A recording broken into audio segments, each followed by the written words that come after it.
we're going to be looking at Wordsworth's poem Michael, which is an excellent example of the value of place. And it's also a poem that Wordsworth wrote in a specific place. We've come to Greenhead Gill, and I'm joined by my colleague Sally Bushell, who's going to talk to us about the poem. So Sally, who is Michael? Well, Michael is a shepherd and a hill farmer here in the Lake District, and he's the owner of his own land that's been passed down from generation to generation.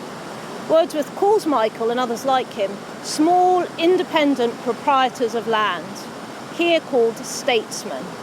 So if we think back to week 1 and the principles that Wordsworth laid out there in his preface about poetry, would Michael be a good example of that sort of choice of subject matter? Absolutely. Michael is exemplifying that.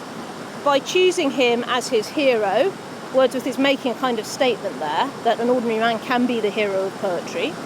He's also writing the poem in iambic pentameter, which is a traditional high form of epic, but he's using that in an unusual way with very plain, simple, direct language. And he's telling the tale on behalf of others, for those who cannot speak for themselves. So all of those are absolutely the core principles of the Lyrical Ballads. So in choosing a shepherd as the hero of his poem, do you think that's political on Wordsworth's part? It is, and we know that because when Wordsworth had published the poem, he sends it with a letter to Charles James Fox, the leader of the opposition in Parliament, and he wants Fox to actually act upon what he's saying in the poem. And there are 3 things that Wordsworth communicates very clearly in that letter. Firstly, he's anxious that small farmers like Michael are going to be just bought out by the rich, and that way of life is going to be lost forever. Secondly, he, in quite an interesting way, anticipates industrialisation, and he's worried about the breakup of the family that will happen if children start looking for work in the city, which indeed does happen. And thirdly, he makes the point directly to Fox that men who do not wear fine clothes can feel deeply.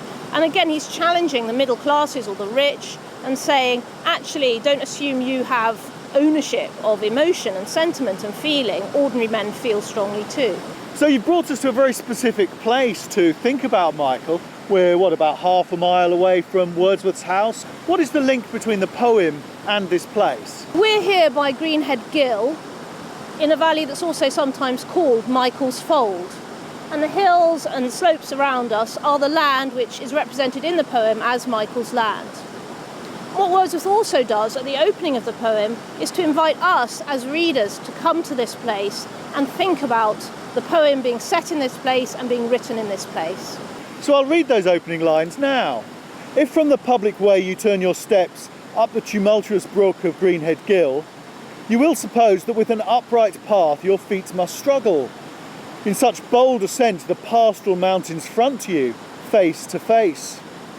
But courage, for beside that boisterous brook the mountains have all opened out themselves and made a hidden valley of their own.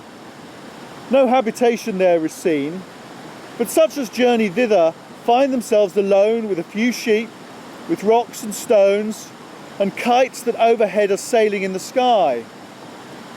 It is in truth an utter solitude, nor should I have made mention of this dell, but for one object which you might pass by, might see and notice not. Beside the brook there is a straggling heap of unhewn stones, and to that place a story appertains.